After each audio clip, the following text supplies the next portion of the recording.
1000-এর উপরে মানুষের গণকবর দেওয়া হয়েছে ভাই গণভবনে। জি 1000-এর উপরে গণকবর দেওয়া হয়েছে। এই স্বৈরাচারী সরকার আমাদের ছাত্রদের গণকবর দিচ্ছে, সাধারণ মানুষের গণকবর দিচ্ছে। খুবই বিভৎস একটি নিউজ দিচ্ছি আপনাদেরকে। সেটা হচ্ছে এখান থেকে প্রচুর মৃত মানুষের গন্ধ পাওয়া যাচ্ছে, প্রচুর মৃত মানুষের গন্ধ পাওয়া যাচ্ছে। এখানে ধারণা করা হচ্ছে যে অনেক অনেক মৃত লাশকে এখানে কবর দেওয়া হয়েছে, পুঁতে রাখা হয়েছে মাটির মধ্যে। এখন প্রচুর গন্ধ আসছে এখান থেকে, মানুষ ঘুরে ঘুরে দেখছে কোথায় কি আছে। প্রচুর এখানে গণকবর দেওয়ার শঙ্কা করা হচ্ছে। প্রচুর প্রচুর অনেক গন্ধ বেরোচ্ছে এখান থেকে। এই জায়গাটি হচ্ছে গণভবনের ভেতরের সামনের সাইড। অনেক মানুষকে এখানে পুঁতে রাখার আলামত পাওয়া যাচ্ছে। আমি আপনাদেরকে একটু দেখাচ্ছি। এখানে এই যে নতুন চিহ্ন দেখা যাচ্ছে, চিহ্ন দেখা যাচ্ছে যে এখানে গণকবরের চিহ্ন পাওয়া যাচ্ছে গণভবনের ভেতরে। প্রচুর মরা লাশের গন্ধ বেরোচ্ছে এখান থেকে। এখানে উৎসুক মানুষ দেখতে পাচ্ছে।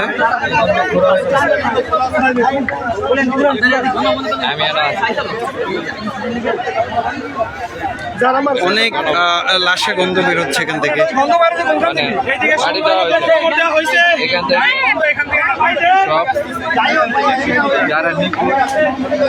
এখানে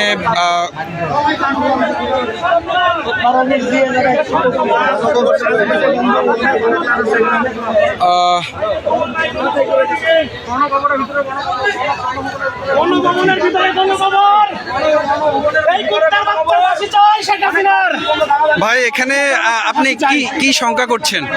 ভাই এখানে 1000-এর উপরে মানুষের গণকবর দেওয়া হয়েছে ভাই গণভবনে। জি 1000-এর উপরে গণকবর দেওয়া হয়েছে। এই স্বৈরাচারী সরকার আমাদের ছাত্রদের গণকবর দিচ্ছে, সাধারণ মানুষের গণকবর দিচ্ছে।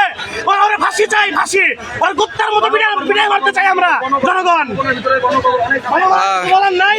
জি জি ধন্যবাদ। ফাঁসি দেওয়া, ফাঁসি দিতে হবে ভাই। এখানে সবার দাবি একটাই, ফাঁসি দিতে হবে। জি ইনশাআল্লাহ। জনগণের একটাই দাবি, সাধারণ মানুষের দাবি, আমাদের ছাত্রদের দাবি, সবার দাবি আর ফাঁসি চাই। আমরা আর কিছু চাই না, ফাঁসি চাই, ফাঁসি চাই, ফাঁসি চাই, ফাঁসি চাই। এই মুহূর্তে এখানে মানুষ ক্ষোভে ফেটে পড়ার মতো অবস্থা। প্রচুর গণকবরের সন্দেহ করা হচ্ছে এখানে গণভবনের সামনেই ভেতরে। তো এখান থেকে প্রচুর গন্ধ বেরোচ্ছে। এখানে টেকাই দায় হয়ে পড়ছে।